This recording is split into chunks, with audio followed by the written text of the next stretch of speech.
इलाही तू मेरा मन्नान है, या इलाही तू मेरा जाहिम है। अल्हम्दुलिल्लाहिल्लज़ी खलक़ल इंसान वकर्रम वअल्लमहु मिनल बयानि मा लम यअलम فسبحان الذي لا يحصى امتنانه باللسان ولا بالقلم ونشهد أن لا إله إلا الله وحده لا شريك له لا ضد له ولا مثل له ولا مثيل له ونشهد أن سيدنا ومولانا محمدا عبده ورسوله صلى الله تعالى عليه وعلى آله وأصحابه وبارك وسلم تسليما كثيرا كثيرا أما بعد فأعوذ بالله من الشيطان الرجيم بسم الله الرحمن الرحيم ولنبلونكم بشيء من الخوف والجوع ونقص من الأموال والأنفس والثمرات وبشر الصابرين. وقال النبي صلى الله عليه وسلم تركت فيكم أمرين لن تضلوا ما تمسكتم بهما كتاب الله وسنة رسول أو كما قال النبي عليه الصلاة والسلام. صدق الله مولانا العظيم وصدق رسوله النبي الأمي الكريم ونحن على ذلك من الشاهدين والشاكرين والذاكرين والحمد لله رب العالمين. পাগল মন আমার তুমি কারলা গিয়া করলা রে বাড়ি ঘর। ও পাগল মন আমার তুমি কারলা গিয়া করলা রে বাড়ি ঘর। ও পরতালয় বাতি জলে উপর তলায়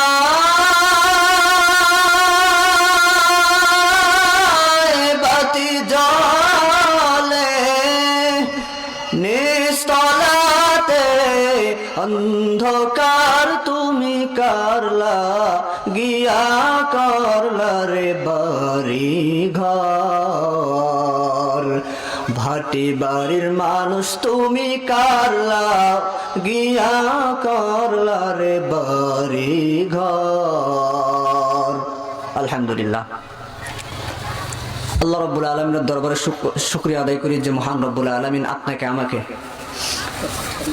পশ্চিম কাকেয়া মাস্টারপাড়া জামি মসজিদের উন্নয়ন উপলক্ষে 2 দিন ব্যাপী ঐতিহাসিক তাফসীরুল কুরআন মাহফিলের প্রথম অধিবেশনে আল্লাহ রাব্বুল আলামিন আপনাকে আমাকে এই দ্বীনি মজলিসে আসার এবং বসার তৌফিক দান করলেন। এজন্য মুসলমান হিসাবে ইমানের আওয়াজকে উঁচু করে সবাই শুকরিয়া আদায় করে আলহামদুলিল্লাহ। আরো জোরে আলহামদুলিল্লাহ। যত শুকরিয়া আদায় করবেন আল্লাহ তত নিয়ামত বাড়ায় দেবে। আল্লাহ রাব্বুল আলামিন বলেন লা ইন শাকারতুম লা আযীদান্নাকুম ওয়া লা ইন কাফারতুম ইন্না আযাবি লাশাদীদ। লা ইন শাকারতুম লা আযীদান্নাকুম আল্লাহ রাব্বুল আলামিন বলেন, যারা আমি আল্লাহ রাব্বুল আলামিনের নিয়ামত পাওয়ার পরে শুকরিয়া আদায় করেছে, আমি আল্লাহ তাদের নিয়ামতকে বাড়ায়া দিছি। সুবহানাল্লাহ। ওয়ালা ইন কাফারতুম ইন্না আযাবি লাশাদীদ। আর যারা আল্লাহ রাব্বুল আলামিনের নিয়ামত পাওয়ার পরেও শুকরিয়া আদায় করে নাই, আল্লাহ রাব্বুল আলামিন বলেন ইন্না আযাবি লাশাদীদ, নিশ্চয় আমি আল্লাহ তাকে আযাবের ভিতরে গ্রেফতার করে নিলাম। নাউযুবিল্লাহ। কোন বান্দা যদি একবার সুবহানাল্লাহ পাঠ করে, কয়বার? একবার যদি কোনো বান্দা সুবহানাল্লাহ পাঠ করে, আল্লাহ রাব্বুল আলামিন বলেন জমিন এবং আসমানের মাঝখানে যত ফাঁকা জায়গা আছে আমি আল্লাহ সমস্ত ফাঁকা জায়গা ওই বান্দার আমলনামায় নেক দিয়ে পূরণ করে দেই। সুবহানাল্লাহ কালকে কইেন, আজকে করার দরকার নাই, কালকে সুবহানাল্লাহ কইেন। সুবহানাল্লাহ কয় না, বান্দা যদি আবার দ্বিতীয়বার সুবহানাল্লাহ পড়ে, আল্লাহ রাব্বুল আলামিন বলেন ওই সুবহানাল্লাহর নামে আমি আল্লাহ জান্নাতের মধ্যে একটা সবুজ ছায়াদার একটা গাছ তৈরি করে দেই। কি তৈরি করে দেই? গাছ। কিতাবের ভিতরে লেখা হয় ওই গাছটা এত লম্বা হবে, এত দীর্ঘ হবে, একটা দ্রুতগামী ঘোড়া যদি 500 বছর দৌড়ায়, কয় শত বছর? 500 বছর দৌড়ায়, তবু ওই গাছের ছায়াকে অতিক্রম করতে পারবে না। সুবহানাল্লাহ। আমি আপনাদের সামনে কুরআনুল কারীম থেকে একটা আয়াতে কারিমা তেলাওয়াত করেছি। আল্লাহ রাব্বুল আলামিন বলেন ওয়ালানাবলুওয়ান্নাকুম বিশাইইন মিনাল খাউফি ওয়াল জু'i ওয়া নাকসিম মিনাল আমওয়ালি ওয়াল আনফুসি ওয়াস সামারাত ওয়া বাশশিরিস সাবিরিন। আল্লাহ রাব্বুল আলামিন জানায় দেয় আমি আল্লাহ এই জমিনের মধ্যে যারা আছে আমি আল্লাহ সবাইকে পরীক্ষা করব। কি করব? জোরে কান। আল্লাহ দুনিয়াতে আপনাকে আমাকে পাঠাইছে পরীক্ষা দেওয়ার জন্য। আমরা যখন রূহ জগতের মধ্যে ছিলাম, আল্লাহ রাব্বুল আলামিন আমাদেরকে বলছে আলাস্তু বিরাব্বিকুম, বলো তোমাদের রবকে। আমরা সবাই বলছি আমাদের রব আপনি আল্লাহ। ক্বালু বালা, আপনি আমাদের রব। ফিরআউন বলছে আপনি আমাদের রব। হামান বলছে আপনি আমাদের রব। আবু জাহেল বলছে আপনি আমাদের রব। কারুন বলছে আপনি আমাদের রব। সমস্ত কাফেররা বলছে আপনি আমাদের রব। আল্লাহ বলে আমি জানি তোমরা সবাই রব বলে স্বীকার করেছ। আমি আল্লাহ যদি চাই এই মুহূর্তে তোমাদেরকে জান্নাত দিতে পারবো, কিন্তু না না না না, আমি আল্লাহ তোমাদেরকে এইভাবে জান্নাত দিব না। আমি আল্লাহ একটা জায়গা নির্ধারণ করব। কি নির্ধারণ করব? জোরে কান। জায়গা নির্ধারণ করব। ওই জায়গার মধ্যে বান্দা তোমাকে পাঠাবো, অল্প সময়ের জন্য পাঠাবো, পরীক্ষা দেওয়ার জন্য পাঠাবো। এ বান্দা, এ বান্দি, এ ভাটি বাড়ির মুসলমান, এ কলিজার টুকরো যুবক, দিলের কানটা লাগা কথাগুলো শুনবেন। আল্লাহ রাব্বুল আলামিন বলে আমি আল্লাহ তোমাদেরকে একটা জায়গা নির্ধারণ করে পাঠাবো। ওই জায়গার মধ্যে অল্প সময়ের জন্য পাঠাবো, আমি আল্লাহ পরীক্ষা দেওয়ার জন্য পাঠাবো। আল্লাহ রাব্বুল আলামিন আয়াতের মধ্যে বলে আমি আল্লাহ কি দিয়া পরীক্ষা করব? আল্লাহ তাও আয়াতের মধ্যে বলে, আল্লাহ রাব্বুল আলামিন বলেন ওয়ালানাবলুওয়ান্নাকুম বিশাইইম মিনাল খাউফ, আমি আল্লাহ তোমাদেরকে পরীক্ষা করব ভয় দ্বারা। কি দ্বারা? কি দ্বারা পরীক্ষা করব? ভয় দ্বারা পরীক্ষা করব। খাউফ মানে ভয়। আমি আল্লাহ তোমাদেরকে ভয় দিয়া পরীক্ষা করব। ওয়াল জুআ, ক্ষুধা দিয়া পরীক্ষা করব। এক নম্বরে আমি আল্লাহ তোমাদেরকে ভয় দিয়া পরীক্ষা করব। এমন ভয় দিয়া পরীক্ষা করব, বিভিন্ন লাইনের মধ্যে আমি আল্লাহ তোমাদেরকে ভয় দেখাবো। এ মুসলমান, কারো কারো মৃত্যুর হুমকি পর্যন্ত আসতে পারে। আমি আল্লাহ তোমাদেরকে এইভাবে ভয় দেখাবো, এমন পেরেশানির মধ্যে রাখবো। এ মুসলমান, বিভিন্ন লাইনে তোমাদেরকে ভয় দেখাবো। আল্লাহ রাব্বুল আলামিন বলেন এক নাম্বার ভয়, দুই নাম্বার জুআ মানে ক্ষুধা। জু মানে কি? জোরে কান। ক্ষুধা। আমি আল্লাহ দুই নাম্বার বান্দাকে ক্ষুধা দিয়ে পরীক্ষা করব। এমন ক্ষুধার তো রাখবো, এ ভাটি বাড়ির মুসলমান, দিলের কানটা লাগায় কথাগুলো শুনবেন। আল্লাহ রাব্বুল আলামিন বলেন দুই নাম্বার ক্ষুধা দিয়ে পরীক্ষা করব। এমন ক্ষুধার তো আমি আল্লাহ রাখবো, আমি আল্লাহ দেখবো তুমি ক্ষুধার মধ্যে পড়ে আমি আল্লাহকে ভুলে যাও না, আমি আল্লাহর ইবাদত করো। আল্লাহ রাব্বুল আলামিন বলেন তিন নাম্বার আমি সন্তান সম্পদ দিয়া পরীক্ষা করব। কি দিয়া? সন্তান সম্পদ। আমি আল্লাহ কাউকে সন্তান দিয়া পরীক্ষা করব, আবার কাউকে সন্তান না দিয়া পরীক্ষা করব। আমি আল্লাহ কাউকে সম্পদ দিয়া পরীক্ষা করব, আবার আমি আল্লাহ কাউকে সম্পদ না দিয়া পরীক্ষা করব। 3 নাম্বার, আমি আল্লাহ সম্পদ সন্তান দিয়া পরীক্ষা করব। 4 নাম্বার, আল্লাহ রাব্বুল আলামিন বলেন আমি আল্লাহ তোমাদেরকে ফসল দিয়া পরীক্ষা করব। কি দিয়া জোরে কান? ফসল দিয়া পরীক্ষা করব। আমি আল্লাহ তোমাদেরকে এমন সুন্দর ফসল দিব যে ফসলের দিকে তাকাইলে মনটা ভরে যাবে। আমি এইবার ফসল লাগাইছি, কত সুন্দর ফসল হয়েছে। ধান লাগাইছি, কত সুন্দর ধান। ভুট্টা লাগাইছি, কত সুন্দর হয়েছে। মনটা ভরে যাবে। কিন্তু কিছুদিন পরে আল্লাহ রাব্বুল আলামিন সমস্ত ফসলগুলো নষ্ট করে দিবে। কি করে দিবে? নষ্ট করে দিবে, ধ্বংস করে দিবে। আল্লাহ রাব্বুল আলামিন তোমাকে পরীক্ষা করার জন্য ফসলগুলো নষ্ট করে দিবে। মুসলমান, আল্লাহ রাব্বুল আলামিন বলেন ওয়া বাশশিরিস সাবিরিন। জোরে কোন আল্লাহু আকবার। আর জোরে আল্লাহু আকবার। আল্লাহ রাব্বুল আলামিন বলেন ওয়া বাশশিরিস সাবিরিন, যারা ধৈর্য ধারণ করবে তারাই তো সফল কাম হয়ে যাবে। যারা ধৈর্য ধারণ করবে এই পরীক্ষার মধ্যে পড়ে, যারা ধৈর্য ধারণ করবে গো, আমি আল্লাহ তাদের জন্য বড় বড় সুসংবাদ রাখছি। বলেন সুবহানাল্লাহ। ভাটিবাড়ির মুসলমান, দিলের কানটা লাগায় শোনেন। আজকে এই যে পশ্চিম কাকিয়া জামে মসজিদের কত সুন্দর মাহফিল, কত সুন্দর জান্নাতের বাগান। এই জান্নাতের বাগানের মধ্যে মানুষ নাই, কারণ শয়তান তাদেরকে এমন ভাবে ওয়াসওয়াসা দিছে রে মুসলমান, জান্নাতের বাগান ভালো লাগে না। এরে মুসলমান, আজকে যদি ভাটিবাড়ির এই জায়গার মধ্যে জান্নাতের বাগান না দিয়া যদি অন্য জায়গার মধ্যে কেউ গানের একটা মঞ্চ সাজাইতো, বিভিন্ন নায়িকা গায়িকা দিয়া ভাষায় দিত, মুসলমান, ওই জায়গার মধ্যে হাজার হাজার মানুষ পাওয়া যাইত। আজকে আল্লাহর কোরআনের কথা শোনার জন্য মানুষ পাওয়া যায় না। আজকে নবীর হাদিসের কথা শোনার জন্য মানুষ পাওয়া যায় না। মুসলমান, আমরা গানের দিকে পাগল, হারামের দিকে পাগল। আমরা গুনাহ করতে ভালোবাসি, নেকের কাজ করতে ভালোবাসি না। আগামীকাল কেউ পেঁয়াজের দোকান পাওয়া যাবে কি যাবে না? যাবে কি যাবে না? মাহফিল শেষ হওয়ার পরে চটপটির দোকান পাওয়া যাবে কি যাবে না? তাহলে কেন মাহফিল শোনার জন্য এসে চটপটির দোকানে ঘোরেন? মুসলমান, আল্লাহর জান্নাতের বাগানে আসেন। আল্লাহর নবী বলে যেই জায়গার মধ্যে কোরআন এবং হাদিস থেকে কথা বলা হয় ওই জায়গা সাধারণ জায়গা থাকে না।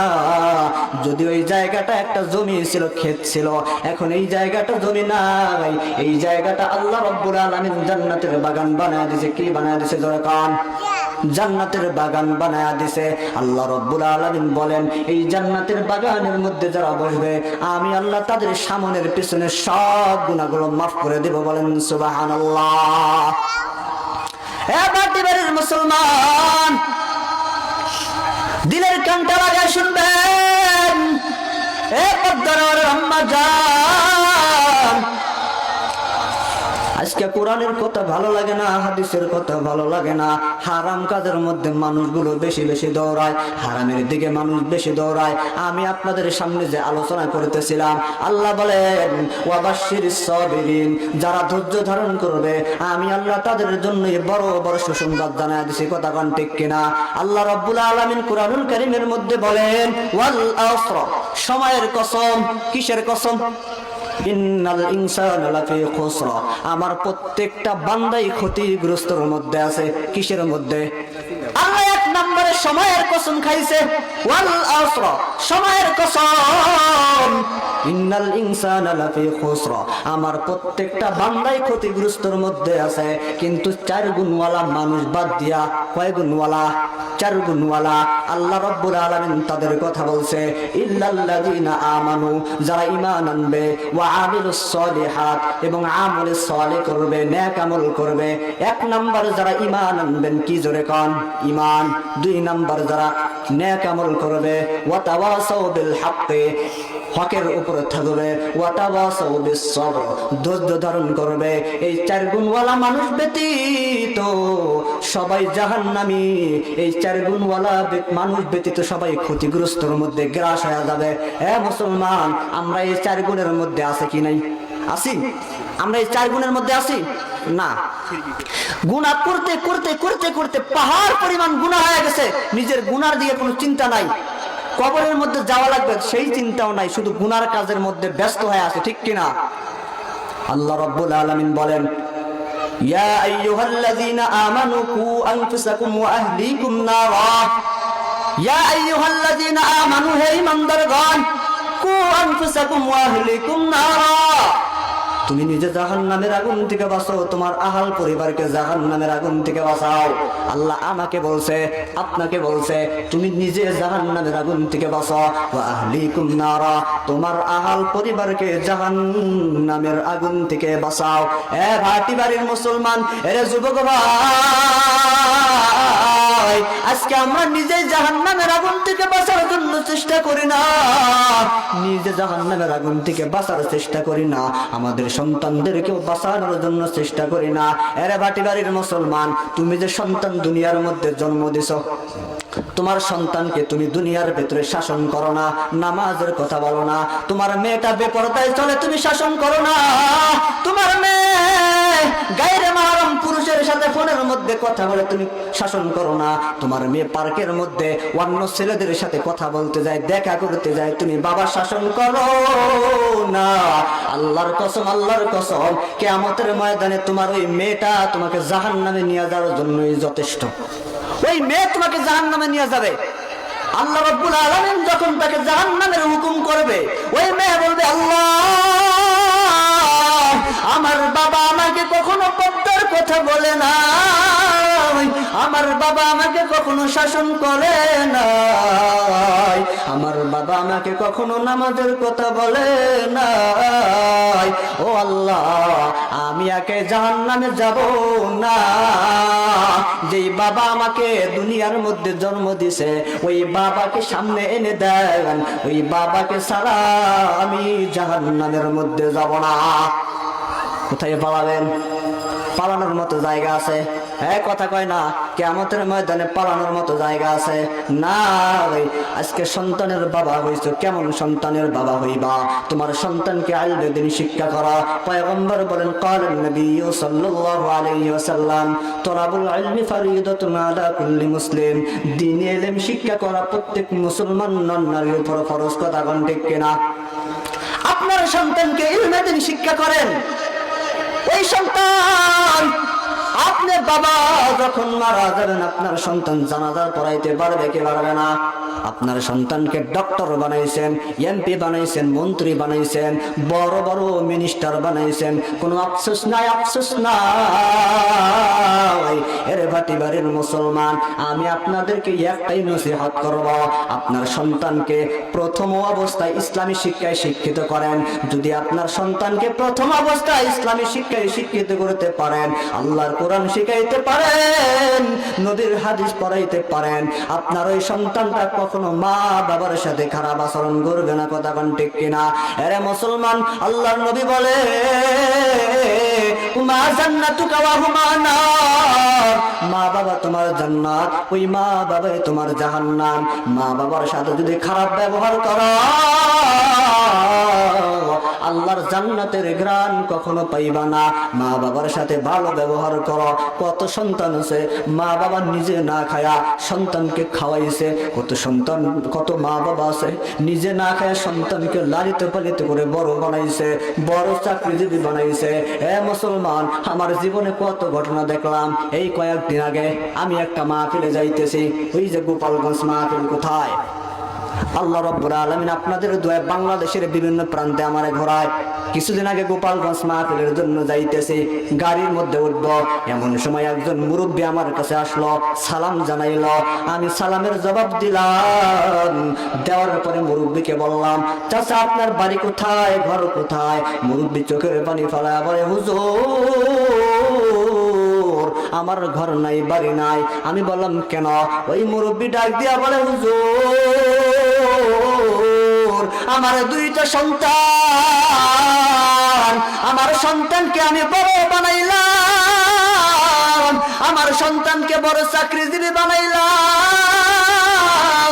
আমার সন্তান বড় চাকরিজীবী হওয়ার পর আমি বাবার খবর নেয় না, আমি বাবাকে বাড়ির থেকে লাথি মারিয়া বাহির করে দিছে। তারা ভালো মন্দ খায়, আমি বাবার খাবার দেয় না। রে মুসলমান আল্লাহর গোলাম, মা বাবার সাথে যারা খারাপ ব্যবহার করছ, মা বিশেষ করে মা বাবার পাও ধরিয়া মাপ চায়া। কারণ আল্লাহর নবী বলছে হুমা জান্নাতুকা ওয়া হুমা নার, মা বাবা তোমার জান্নাত, মা বাবাই জাহান্নাম। আল্লাহর কসম, মা বাবার মনে যারা কষ্ট দিছ, মায়ের পাও ধরিয়া মাপ চাইও, বাবার পাও ধরিয়া মাপ চাই, নয় জান্নাতে কখনো যাইতে পারবা না। এরা মুসলমান কত মা নিজে না খায়া সন্তানকে খাওয়ায়, কত বাবা নিজে না খায়া সন্তানকে খাওয়ায়। ওই সন্তান বড় হইয়া মা বাবার সাথে খারাপ আচরণ করে। এরে ভাটিবাড়ির মুসলমান, এ যুবক ভাই, এ পদ্মার আলের মা, আল্লাহর কসম, আল্লাহর কসম, মা বাবার কাছে মাপ চাইয়া। তোমার মা বাবা যদি দুনিয়ার থেকে চলে যায়, ওই কবরের পাশে যা দোয়া করিয়া মাপ চাইয়া। আল্লাহর নবীর হাদিস মিথ্যা না। আল্লাহর নবী হাদিসের মধ্যে যা বলছে সত্য বলছে না মিথ্যা বলছে? যেরকম আল্লাহর নবী কি মিথ্যা বলছে? না না না। আমার নবী কেমন নবী ছিলেন? আমার নবী গাছের জন্য রহমত, আমার নবী মাছের জন্য রহমত, আমার নবী পুরা পৃথিবীর জন্য রহমত। কথা কোন ঠিক কিনা? আল্লাহ রাব্বুল আলামিন বলেন ওয়ামা আরসালনাকা ইল্লা রাহমাতাল লিল আলামিন। জোরে কোন আল্লাহু আকবার। আল্লাহ রাব্বুল আলামিন বলেন আমার নবী মাছের জন্য রহমত, আমার নবী গাছের জন্য রহমত। ওয়ামা আরসালনাকা ইল্লা রাহমাতাল লিল আলামিন, আমি আমার পয়গম্বরকে পুরো পৃথিবীর জন্য রহমত বানায় পাঠাইলাম। কথা কোন ঠিক কিনা? হে মুসলমান, আমার নবী কত বরকতওয়ালা নবী। আমার নবী যখন রাস্তা দিয়ে হাঁটতেন, গাছগুলো এসে এসে নবীকে সালাম দিয়া ইস্তেনজার ব্যবস্থা করে দিতেন। এজন্য আমার নবীকে নিতে বানাও, আমার নবীকে যদি নিতে বানাও, এ ভাটি বাড়ির মুসলমান, লস নাই বরং লাভ। আল্লাহ বলে ফাআনজাইনাহু ওয়া আহলাহু ইল্লা ইমরাতাহু কানাত মিনাল গাবিলিন।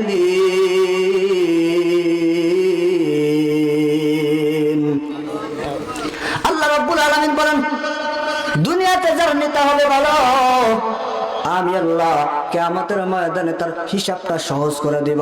এজন্য আমার নবীকে নেতা মানা লাগবে কি লাগবে না? এ মুসলমান, ভাটি বাড়ির মুসলমান, আমার নবী রাহমাতুল লিল আলামিন মসজিদে নববীর ভিতরে বসে দরদওয়ালা কণ্ঠে বয়ান করতেছে। একটা কাফেরের সন্তান দূর থেকে তাকায় তাকায় নবীর বয়ান শুনতেছে। কিসের সন্তান? জোরে কান। কাফেরের সন্তান, মুসলমানের সন্তান না।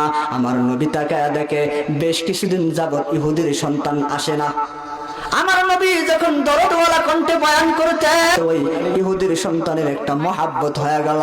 আমার নবী তাকায় দেখে দীর্ঘদিন হয়ে গেল ওই ইহুদির সন্তান আসে না। আমার নবী সাহাবায়ে কেরামকে বলে, সাহাবায়ে কেরাম, আমি নবী যখন বয়ান করতাম, একটা ইহুদির সন্তান দূর থেকে তাকায়া তাকায়া আমি পয়গম্বরের বয়ানগুলো শুনত। কিন্তু কিছুদিন হয়ে গেল ওই ইহুদির সন্তান তো আসে না, ওই ইহুদির সন্তানকে তো দেখি না। নবী বলে সাহাবায়ে কেরাম, তোমরা একটু খবর নিয়ে দেখো ওই ইহুদির সন্তানটা কেন আসে না। আমার নবী বলার পর সাহাবায়ে কেরাম ইহুদির সন্তানের খবর নিয়ে আসলেন। আসার পরে পয়গম্বরকে বলে, পয়গম্বর, ওই ইহুদির সন্তানটা মারাত্মক অসুস্থ। মারাত্মক কি? এদিকে খেয়াল করেন, যে বয়ান করবে তার দিকে তাকায় বয়ান শুনতে হবে, অন্যদিকে তাকানো যাবে না। হে মুসলমান, আমার নবী যখন ইহুদির সন্তানের খবর নিতে বললেন, সাহাবায়ে কেরাম খবর নিয়ে এসে বলে, পয়গম্বর, ওই ইহুদির সন্তানটা মারাত্মক অসুস্থ। মারাত্মক কি? অসুস্থ। আমার নবী হিংসা করে নাই। আমার নবী কাফেরের জন্য রহমত, আমার নবী হিন্দুর জন্য রহমত, আমার নবী খ্রিস্টানের জন্য রহমত, আমার নবী গাছের জন্য রহমত, আমার নবী সবার জন্য রহমত। পয়গম্বর সাহাবায়ে কেরামকে বলেন চলো। সাহাবায়ে কেরাম বলে, নবী কোথায়? পয়গম্বর বলে, ওই ইহুদির বাড়িতে যাব। কোথায় যাব? এদিকে মনোযোগ দিয়ে শোনেন। আমার নবী বলে ইহুদির বাড়িতে যাব। কেন? বলে ইহুদির সন্তান অসুস্থ, ওই ইহুদির সন্তানের খবর নেওয়ার জন্য যাব। পয়গম্বর সাহাবায়ে কেরামকে নিয়ে রওনা দিলেন। যাওয়ার পরে দেখে ইহুদির সন্তান বিছানার একটা কিনারার মধ্যে শুয়ে আছে, পাশে ইহুদি দাঁড়ায় আছে। আমার নবী যায় বিছানার পাশে বসলেন। বসার পরে ইহুদির সন্তানকে বলে, এ ইহুদির সন্তান, আমি নবী জানি তুমি মুসলমানের সন্তান না।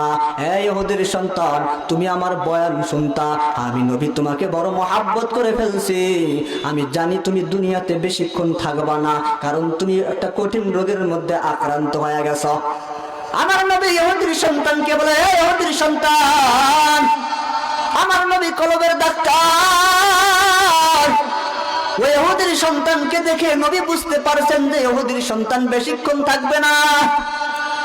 আমার নবী দুইটা হাত আগায়া দিয়া বলে, এ ইহুদির সন্তান, আমার হাতের সাথে হাতটা মিলায় কালিমা পড়িয়া নে। আমি নবীর সাথে হাতটা মিলাও। ওই ইহুদির সন্তান বাবার দিকে তাকায় আছে। বাবার ভয়, বাবা যদি রাগান্বিত হয়ে যায়, বাবার ভয়ে নবীর মোহাব্বত, নবীকে মানাও করতে পারে না, আবার বাবার ভয়ে কালিমাও পড়তে পারে না।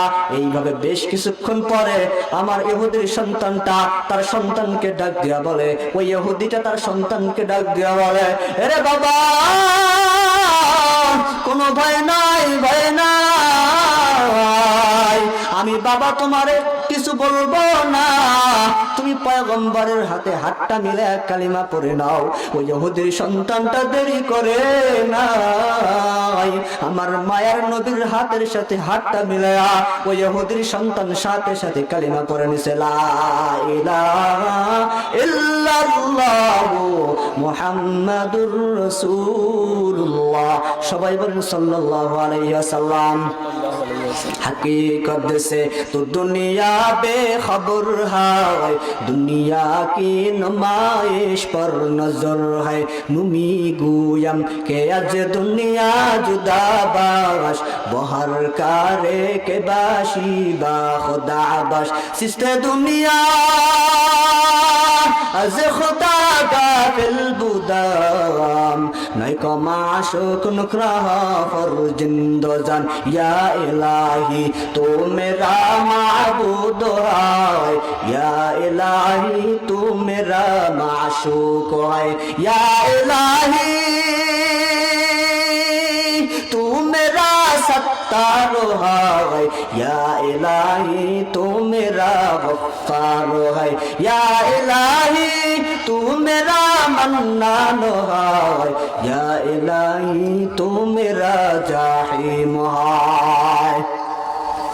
আমার নবী বলে, সাহাবায়ে কেরাম, এই ইহুদির সন্তান যদিও ইহুদির ছিল, কিন্তু এখন আর ইহুদির সন্তান নাই। ইহুদির সন্তান এখন কালিমা পড়ে মুসলমান হয়ে গেছে। ইহুদিকে তার সন্তানকে ধরতে দিবা না। তোমরা নিজে ওই ইহুদির সন্তান আমার ছোট উম্মতটারে সুন্দর করে নিজে গোসল করাও, তার বাবাকে ধরতে দিবা না। তার বাবা হলো ইহুদি আর তার সন্তান এখন মুসলমান হয়ে গেছে, তোমরা নিজেই গোসলের ব্যবস্থা করো। আমার নবী যখন সাহাবায়ে কেরামকে বললেন, সাহাবায়ে কেরাম নিজেই গোসলের ব্যবস্থা করলেন। গোসলের ব্যবস্থা করানোর পর আমার নবী নিজেই কালিমা পড়ে নিজেই জানাজার নামাজ পড়াইলেন। জানাজার নামাজ পড়ানোর পর আমার পয়গম্বর নিজেই কবরের মধ্যে দাফন করে দিলেন। বলেন সুবহানাল্লাহ। আমার নবী বরকতওয়ালা নবী, আমার নবী হিংসা করতেন না। একবারের ঘটনা একটা কিতাবের মধ্যে ঘটনা বর্ণনা করেছেন। পয়গম্বরের নিকটে কিছু কাফের গেলেন খেদমতের জন্য। কিসের জন্য? জোরে কান। খেদমতের জন্য কিছু কাফের গেলেন। পয়গম্বর সমস্ত সাহাবায়ে কেরামকে বলে, সাহাবায়ে কেরাম, তোমরা একজন একজন করে ব্যক্তিকে নিয়ে নাও এবং তাদের সুন্দরভাবে খেদমত করো। একজন একজন ব্যক্তিকে নিয়ে তোমাদের বাসায় চলে যাও। সবাই একজন একজন কাফেরকে নিয়ে তাদের নিজের বাসায় চলে গেলেন। ওই কাফেরদের যে দল ছিল, ওই দলের মধ্যে একজন কাফের ছিল মদ পান করে। কি করে? শরাব পান করে, সারা রাত মদ পান করে মাতাল। ওই মাতালকে কেউ নেয় না। কেন কেন কেন? বলে ওইটা মাতাল, ওটাকে কেউ নেওয়া যাবে না। যারা ভালো ভালো কাফের ছিল তাদেরকে সবাই নিয়ে গেল, কিন্তু মাতালটাকে কেউ নেয় না। আমার নবী রহমতুল্লাহ নবী, আমার নবী ওই মাতালটাকে নিজেই তার বাড়িতে মেহমান হিসেবে নিয়ে গেল। নিয়ে যাওয়ার পর আমার নবী যখন ওই যে ইহুদিকে, ওই কাফেরকে খাবার দিল, যত খাবার ওই বাড়ির মধ্যে রান্না হয়েছিল, পয়গম্বরের বাসার মধ্যে যত খাবার রান্না হয়েছে, সব খাবারগুলো ওই ইহুদি একাই খেয়ে ফেলছে। এই নিয়তে খাইছে যেন নবীর বাসায় সবাই ক্ষুধার্ত থাকে, না খেয়ে থাকে। দেখেন ইহুদি কত বড় বদমাশ। আমার নবী তাকে উপকার করার জন্য নিয়ে গেছে, সে নবীর বাড়িতে যায় সব খাবার খেয়ে ফেলছে। তার নিয়ত ভালো না। কেন ভালো না জানেন? যে আমি সমস্ত খাবার একাই খাবো, নবীর বাড়িতে কেউ যেন খাবার না পায়, নবীর বাসার লোকজন যেন খাবার না পায়, এই জন্য সে একাই সব খাবার খেয়ে ফেলছে। আমার নবী তবুও রাগ করে নাই, গোসা করে নাই। আমার নবী সমস্ত খাবার খাওয়ার পর ওই ইহুদিকে নিয়ে সুন্দর একটা কামরার ভেতরে নিয়ে গেলেন। কিসের মধ্যে? জোরে কান। একটা কামরার মধ্যে নিয়ে গেলেন। কামরার মধ্যে নিয়ে যাওয়ার পর সুন্দর আরামওয়ালা একটা বিছানা বিছায়া দিলেন, আরামজনক বিছানা। ওই বিছানার মধ্যে ওই কাফেরকে শোয়া দিলেন। আমার পয়গম্বর ওই কাফেরকে শোয়া যখন পয়গম্বর চলে গেলেন, ওই কাফের সমস্ত খাবার খাইছে, মনে আসেনি? সব খাবার একাই খাইছে। ওই সমস্ত খাবার খাওয়ার কারণে তার পেটের ভিতরে বদ হজম হয়েছে, ইস্তেঞ্জার চাপ দিছে।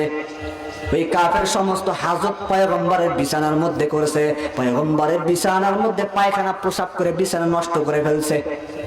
যখন সকাল হবে, সকাল হওয়ার আগে ওই কাফেরটা উঠে চলে গেছে। আমার নবী যখন সকালবেলা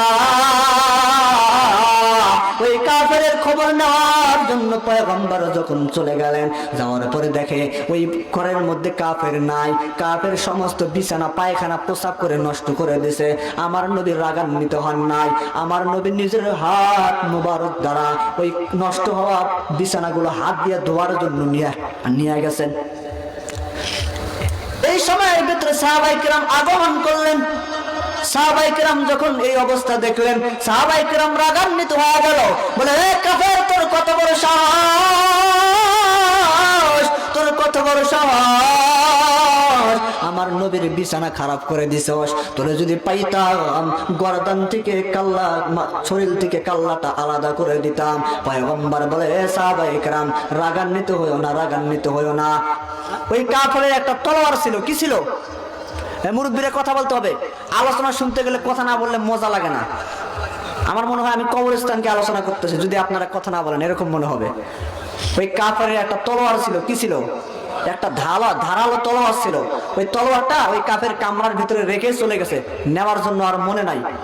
রাস্তার মধ্যে যখন ইয়াত আসলেন, ইয়াত মানে স্মরণ, যখন স্মরণ আসলেন, ওই কাফেরটা তলোয়ার নেওয়ার জন্য আবার চলে আসতেছে।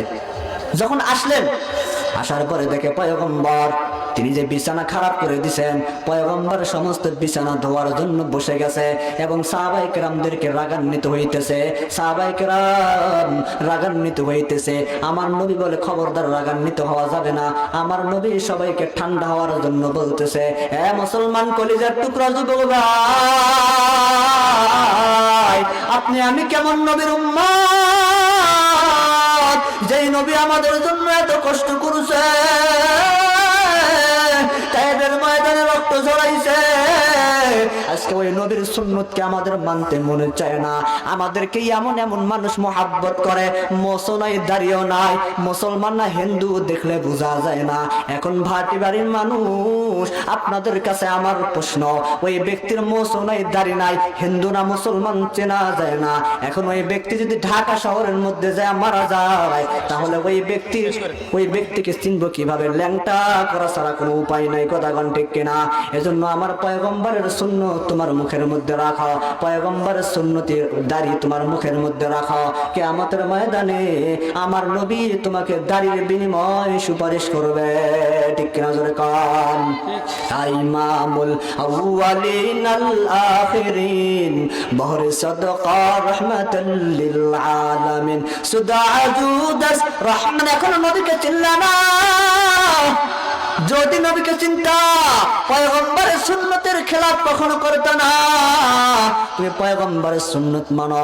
আল্লাহর নবী বলে ক্বালান নবী সাল্লাল্লাহু আলাইহি ওয়াসাল্লাম মান আহাব্বা সুন্নতি ফাকাদ আহাব্বানি ওয়া মান আহাব্বানি কানা মাই ফিল জান্নাহ। মান আহাব্বা সুন্নতি, যে আমি নবীর সুন্নতকে মানবে, ওয়া মান ফাকাদ আহাব্বানি, সে আমি নবীকে মানবে, ওয়া মান আহাব্বানি, যে আমি নবীকে মানবে, কানা মাই ফিল জান্নাহ, সে আমি নবীর সাথে সরাসরি জান্নাতের মধ্যে চলে যাবে। সুবহানাল্লাহ।